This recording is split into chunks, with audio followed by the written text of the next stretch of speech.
Hello and welcome again to Searching for Answers. I would invite you to gather your books, your Bibles, anything that you want to do so you can follow along with us. We are in chapter 9 of the book of John. And there's so many stories and things here. We're not rushing, we're going slowly. And hopefully you can understand what we've been talking about because we'll all learn together. Now, I'd like to turn over the reading of chapter 9 to my good friend, Rick Rice. Thank you. Oh, I didn't tell your name and my name and your name. I'm Carolyn Thompson, and you're... I'm Richard Rice, School of Religion, Loma Linda University. I'm not Richard Rice. Who are you, actually? That was a question that kept cropping up in this chapter here, wasn't it? Who are you? Yeah, I'm John Jones, School of Religion, La Sierra University. And I'm Roy Branson, School of Religion, Loma Linda, and the Center for Christian Bioethics. All right, back to John 9. A man born blind receives sight.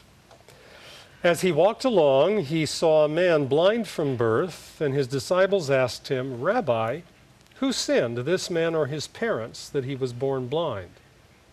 Jesus answered, "Neither this man nor his parents sinned. He was born blind so that God's works might be revealed in him. We must work the works of him who sent me while it is day. Night is coming when no one can work. As long as I am in the world, I am the light of the world." When he had said this, he spat on the ground and made mud with the saliva and spread the mud on the man's eyes, saying to him, "Go, wash in the pool of Siloam," which means sent. Then he went and washed and came back able to see. The neighbors and those who had seen him before as a beggar began to ask, "Is this not the man who used to sit and beg?" Some were saying, "It is he." Others were saying, "No, but it's someone like him." He kept saying, "I am the man." But they kept asking him, "Then how were your eyes opened?" He answered, "The man called Jesus made mud, spread it on my eyes, and said to me, 'Go to Siloam and wash.' Then I went and washed and received my sight." They said to him, "Where is he?" And he said, "I do not know." Well, there's a lot going on here, but one of the most interesting exchanges is the one at the very beginning of this passage where his disciples asked him, "Who sinned, this man or his parents, that he was born blind?" And that gives Jesus a perfect opportunity to explain why misfortune comes to people. And what's significant and interesting is the fact that Jesus does not answer that question. Okay, he says that's not the question to ask. Neither this man nor his parents sinned. He was born blind so that God's works might be revealed in him. Now, this is one of two instances in the Gospels where the stage is perfectly set for Jesus to explain why misfortune comes to some people. And in both cases, Jesus refuses to answer that question and insists on another question. So when you're faced with misfortune, the question is not, how did this happen? Why did God let this happen? The question is, what's going to happen now? One more point.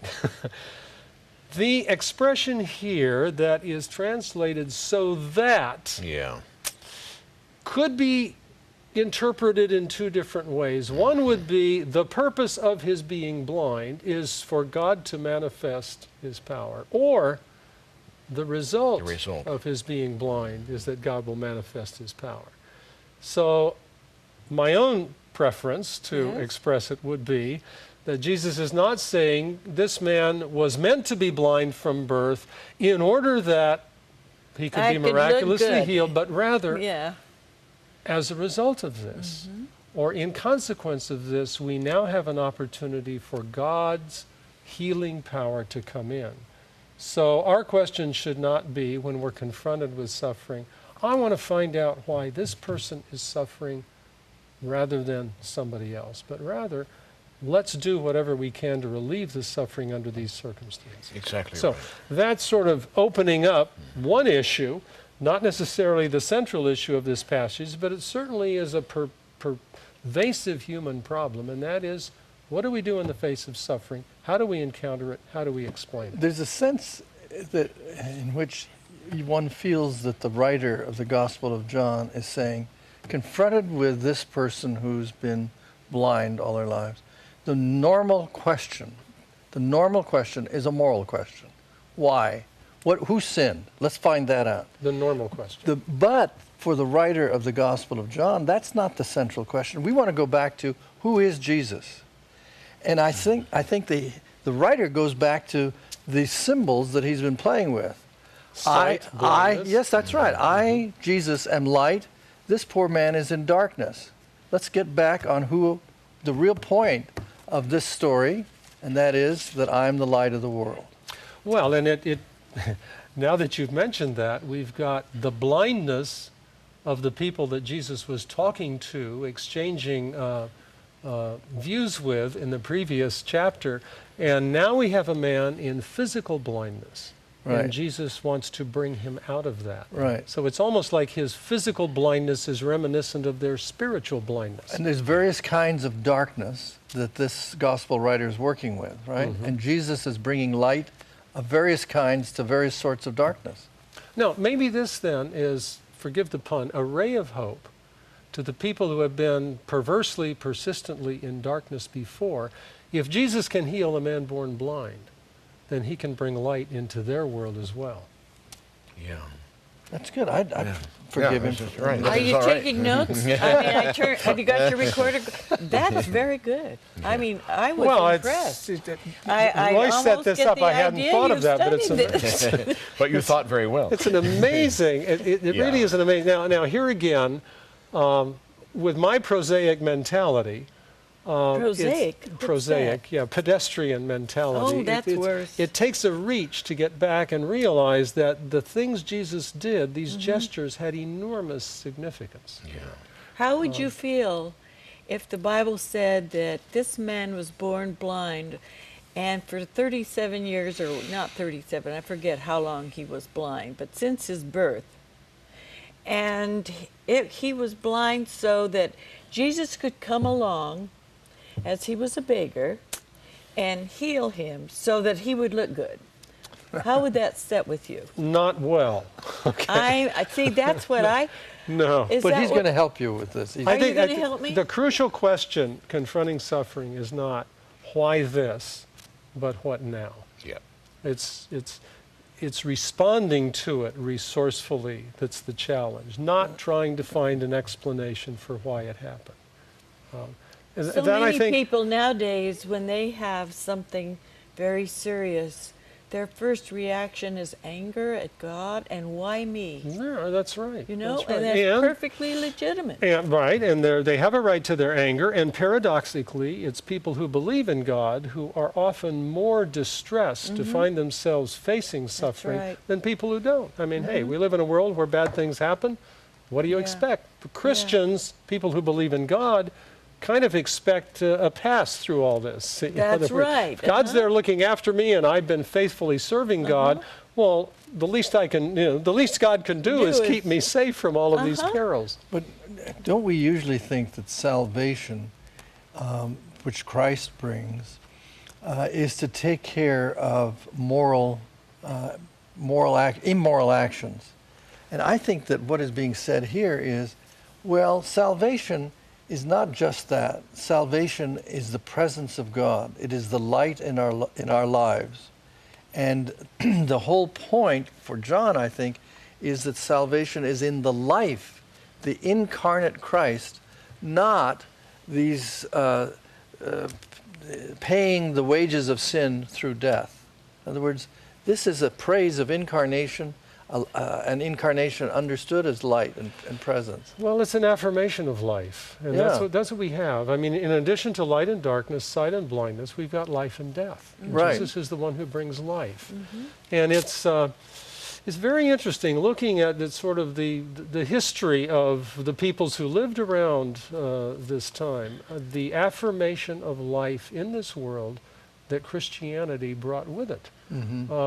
I've always admired the ancient Greeks, and I see so much of their culture as a celebration of life. But some additional reading has illumined me the fact that many of them, they thought of life as a curse. Yeah. Youth was okay, but later on in life, It was sad. they would mourn the people who still lived at a funeral, not the one who died. They'd been delivered from this. So what you've got here is an affirmation of life. And we see in the early Christian church, the followers of Jesus, an attempt to heal as Jesus did, to bring people out of illness and out of the clutches of death. And we could go on to talk about the impact of Christianity on early culture, but it was to provide hospitals, to provide medical education, to care for the suffering and the diseased in ways that were unprecedented in the pagan society around them. The church was the body of Christ in the world. The body of Christ, and an affirmation of life and a celebration of life.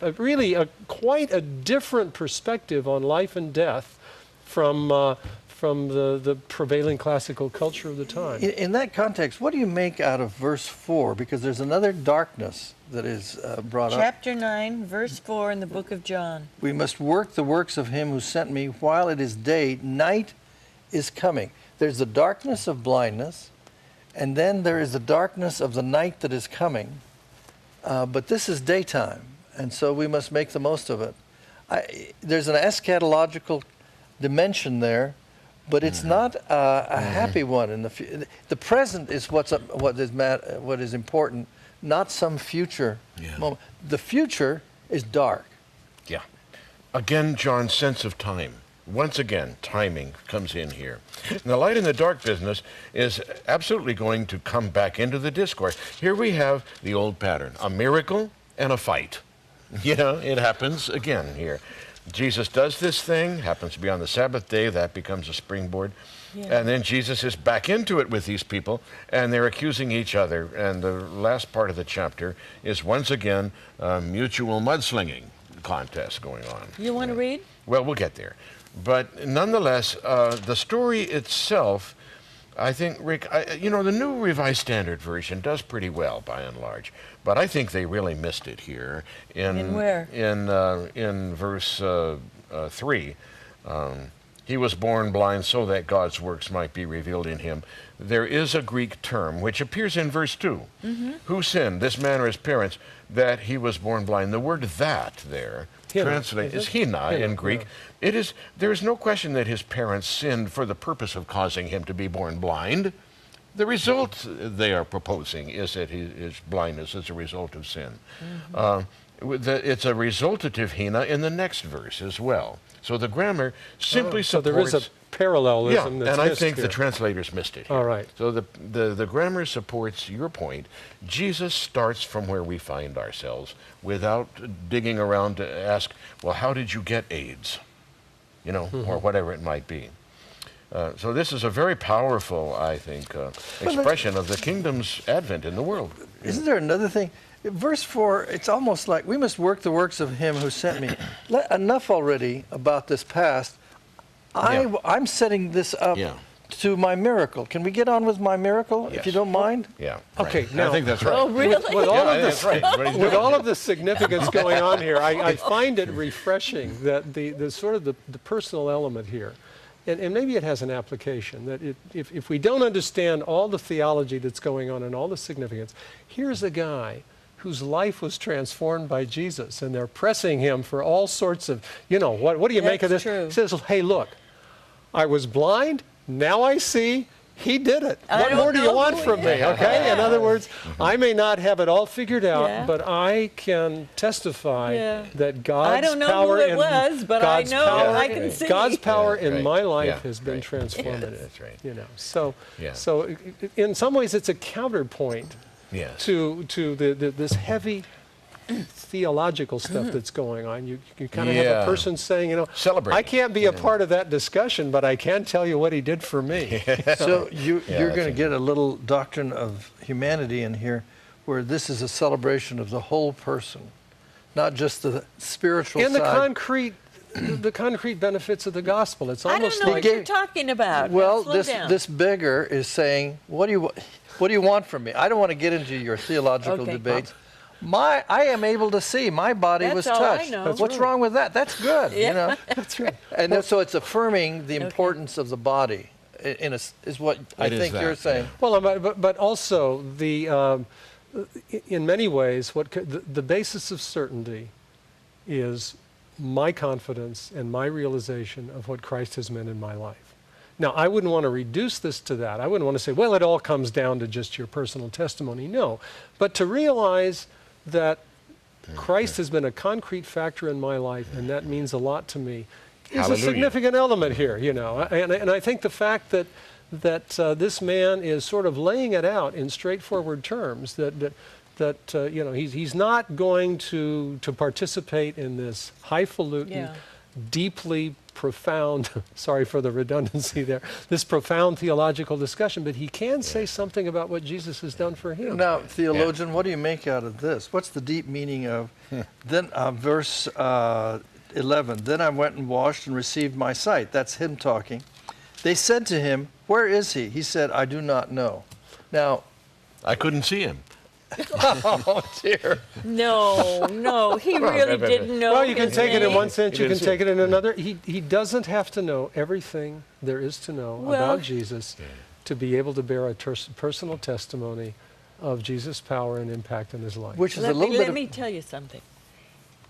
When Jesus put the spit on the ground, made mud, and put it on his eyes, he didn't see Jesus, did he? No. And it wasn't until he washed.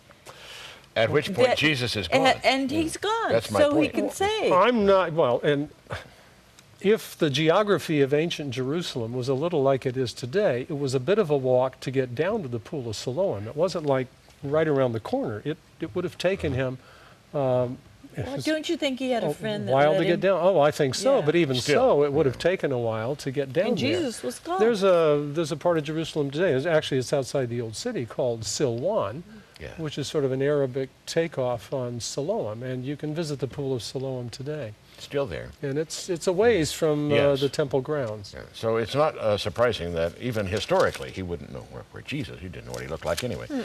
There is one other interesting little wrinkle here that's worth noting before we go on into the subsequent discourse material, arguments. it used to be called footnotes. Now it's little wrinkles, but that's good.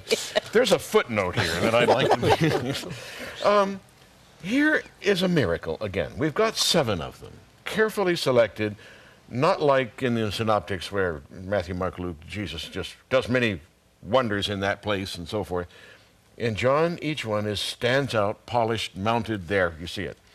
But interestingly enough, John is not only, John the evangelist, gospel writer, not only interested in the time of Jesus' unfolding of his ministry, but he's interested in the way that Jesus responds to a heavenly mandate in each of these. Again and again, you have what football players call a misdirection. You know, here is Mary coming to Jesus, and she wants him to do something about the wine, and he deflects at first, and then surprises everybody in a new and surprising way that she didn't expect.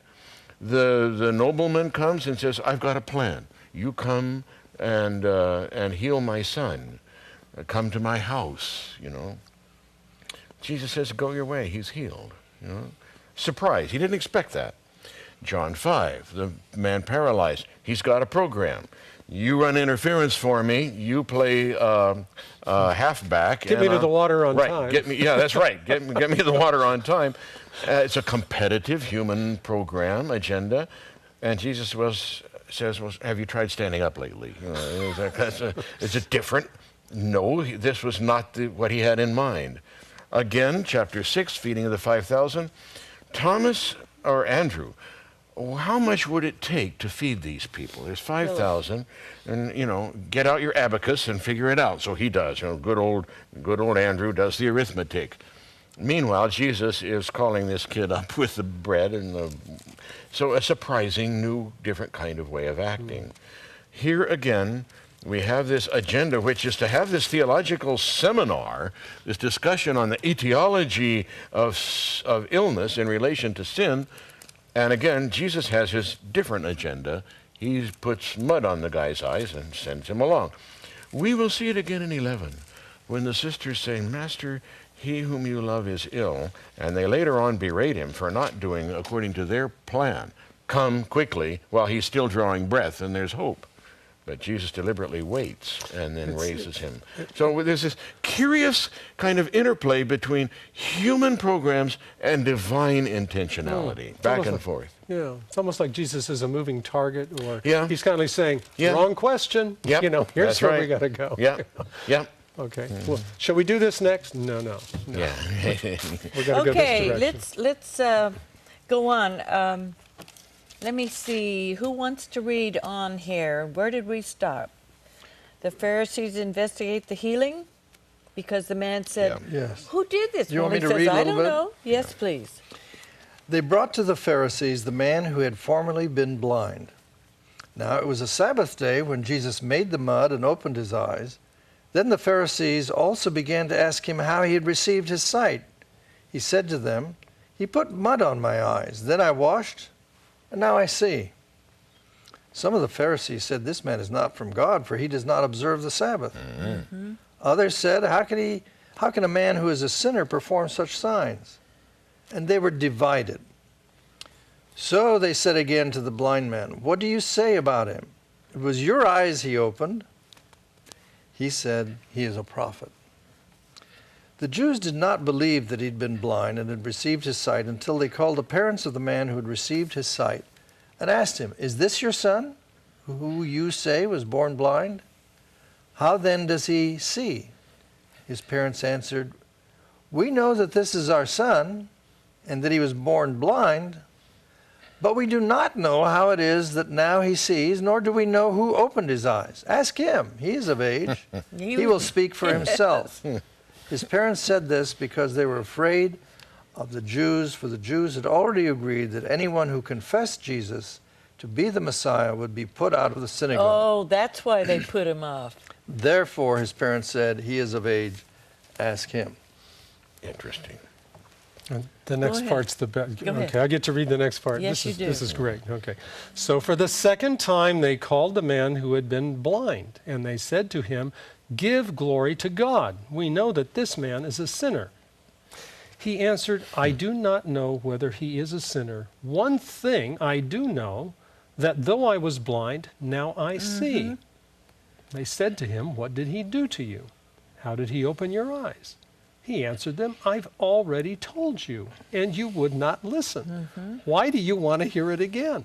Do you also want to become his disciples? That is so good. You feel like you're right there. Well, But go ahead. Sorry. no, we can stop there because I think it's a wonderful confrontation. is. They're trying to sort of obscure Exactly. the obvious fact that a fantastic event had taken place, Right. and sort of, what would you say, twist They don't the want to admit significance of it, obscure its that it was a significance. miracle. And the man is saying, no, wait a minute here. You know, I can't told you. answer your questions, but I can tell you what happened. I was blind. I can see. And He I've made told the you this difference. before. You've heard it before. What more do you want from That's me? right. He's ahead. almost making fools out of them, isn't he? Yeah. Let me ask a question. We have said several times that one of the things that's going on is that the gospel writer is seeing in the life of Jesus some events that are relevant to the life of the church, Right. wherein this is being written. Now, let me ask you, the fact that Jesus performs these miracles, what is the relevance of the fact that they focus on these in telling the story of Jesus to the life of the early Christian church? What is the gospel writer trying to tell the Christians of his time is important about the fact that there are these miracles? Is there anything relevant? We said that there's something important about these debates that are going on between Jesus and the... Well, remember, Don't you in John, think that the every time miracles are he signs. performed a miracle, there was a reason behind it? The fact that he performed a miracle was great, but there was also something behind it Yeah. that gave a message that Jesus... That's why John calls them signs. Signs, Yes, exactly. So right. it's not the what? Signs the of act, what?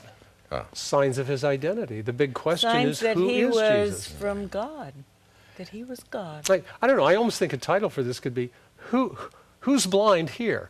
Yeah. And it's not the man born blind, it's the people who can't see what's Behind the going on sign. before their very eyes. Yeah. You know. Through the So, sign. so in the early Christian church, the Jews are playing the same role that they did back here. Right.